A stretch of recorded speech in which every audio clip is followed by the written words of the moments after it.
KN TV news ವೀಕ್ಷಕರಿಗೆ ಸ್ವಾಗತ. ತಾಲೂಕು ದಂಡಾಧಿಕಾರಿಗಳ ವಿರುದ್ಧ ಕೆಂಡಾಮಂಡಲವಾದ MLC ಭಾರತಿ ಶೆಟ್ಟಿ. ಚಿಂತಾಮಣಿ ನಗರದಲ್ಲಿ ನಡೆದ ಮಹಿಳಾ ಮೀಸಲಾತಿ ವಿರೋಧಿಸಿ ಕಾಂಗ್ರೆಸ್ ವಿರುದ್ಧ ಬಿಜೆಪಿ ಪ್ರತಿಭಟನೆಯ ವೇಳೆ ವಿಧಾನ ಪರಿಷತ್ ಸದಸ್ಯೆ MLC ಭಾರತಿ ಶೆಟ್ಟಿ ಅವರು ಅಧಿಕಾರಿಗಳ ನಡೆಗೆ ತೀವ್ರ ಅಸಮಾಧಾನ ವ್ಯಕ್ತಪಡಿಸಿ ತಾಲೂಕು ದಂಡಾಧಿಕಾರಿಗಳ ವಿರುದ್ಧ ಗುಡುಗಿದ್ದಾರೆ. ಚಿಂತಾಮಣಿಯ ತಾಲೂಕು ಕಚೇರಿ ಮುಂಭಾಗ ವಿವಿಧ ಬೇಡಿಕೆಗಳ ಈಡೇರಿಕೆಗಾಗಿ ಹಮ್ಮಿಕೊಳ್ಳಲಾಗಿದ್ದ ಪ್ರತಿಭಟನೆಯಲ್ಲಿ ಭಾರತಿ ಶೆಟ್ಟಿ ಅವರು ಪಾಲ್ಗೊಂಡಿದ್ದರು. ಈ ವೇಳೆ ಪ್ರತಿಭಟನಾ ನಿರತರಿಂದ ಮನವಿ ಸ್ವೀಕರಿಸಲು ತಾಲೂಕು ದಂಡಾಧಿಕಾರಿಗಳು ಸ್ಥಳಕ್ಕೆ ಬಾರದಿರುವುದು ಭಾರತಿ ಶೆಟ್ಟಿ ಅವರ ಆಕ್ರೋಶಕ್ಕೆ ಕಾರಣವಾಯಿತು.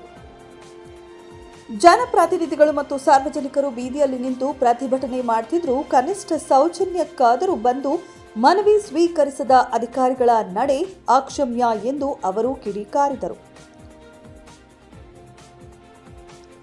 ಫೋನ್ ಮೂಲಕವೇ ತಾಲೂಕು ದಂಡಾಧಿಕಾರಿಗಳನ್ನು ಸಂಪರ್ಕಿಸಿದ ಅವರು ತಾಲೂಕು ದಂಡಾಧಿಕಾರಿಗಳ ಕಾರ್ಯವೈಖರಿಯನ್ನ ಪ್ರಶ್ನಿಸಿದರು. ನೀವು ಜನಸೇವಕರು ಎಂಬುದು ನೆನಪಿರಲಿ. ಜನರ ಸಮಸ್ಯೆಗಳಿಗೆ ಸ್ಪಂದಿಸದಿದ್ದರೆ ಮುಂದಿನ ದಿನಗಳಲ್ಲಿ ತಕ್ಕ ಶಾಸ್ತಿ ಎದುರಿಸಬೇಕಾಗುತ್ತದೆ ಎಂದು ಎಚ್ಚರಿಕೆ ನೀಡಿದರು. ಈ ವೇಳೆ ಮಾತನಾಡಿದ ಅವರು ತಾಲೂಕಿನಲ್ಲಿ ಮಹಿಳೆಯರ ಸಮಸ್ಯೆಗಳು ಮತ್ತು ಅಭಿವೃದ್ಧಿ ಕಾರ್ಯಗಳ ಕುರಿತು ಅಧಿಕಾರಿಗಳು ತೋರುತ್ತಿರುವ ನಿರ್ಲಕ್ಷ್ಯವನ್ನ ಕಟುವಾಗಿ ಟೀಕಿಸಿದರು. ಭಾರತಿ ಶೆಟ್ಟಿಯವರ ಭಾಷಣಕ್ಕೆ ಸಾಥ್ ನೀಡಿದ ಪ್ರತಿಭಟನಾಕಾರರು ಅಧಿಕಾರಿಗಳ ವಿರುದ್ಧ ಘೋಷಣೆಗಳನ್ನು ಕೂಗಿದರು. ಸ್ಥಳದಲ್ಲಿ ಕೆಲಕಾಲ ಉದ್ವಿಗ್ನ ವಾತಾವರಣ ನಿರ್ಮಾಣವಾಗಿತ್ತು.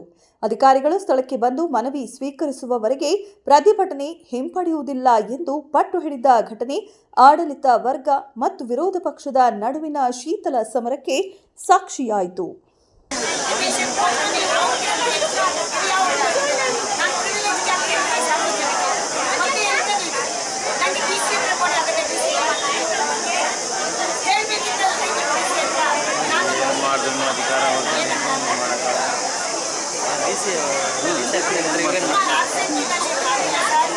ಮೀಟಿಂಗ್ ಇದ್ರೆ ಹೇಳ್ದಂಗೆಲ್ಲ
ರಾಜ್ಯಪಾಲರಿಗೆ ಒಂದು ಮನವಿ ಪತ್ರವನ್ನು ಸಲ್ಲಿಸುವ ಸಮಸ್ಯೆ ಸಹ ದಂಡಾಧಿಕಾರಿ ಇಲ್ಲಾಂದ್ರೆ ನಮ್ಗೊಂದು ಚೇತನೀಯ ಅಂತ ನಾವು ತಿಳ್ಕೊಂಡಿದ್ದೀವಿ.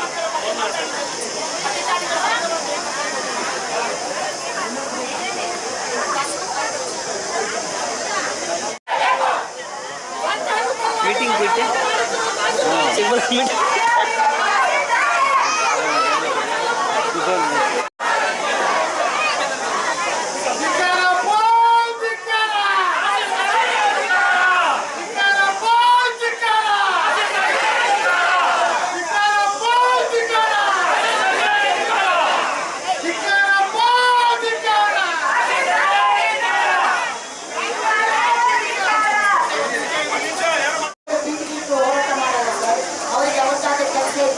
ಇವತ್ತು ಅವರ ಬುಡಕ್ಕೆ ನೀವು ಕೊಡಲಿಲ್ಲ ಏಕೆಂದ ಪ್ರತಿಪಕ್ಷ ಮಾಡಿದೆ ಎನ್ನುವ ನಿಟ್ಟಿನಲ್ಲಿ ನಾವು ಆದ್ರಿಂದ ಇದು ನ್ಯಾಯಯುತವಾಗಿ ನೀವು ನಮಗೆ ಪ್ರತಿಯನ್ನು ಕೂಡ ಮಾಡಲಿಕ್ಕೆ ಬಿಟ್ಟಿಲ್ಲ.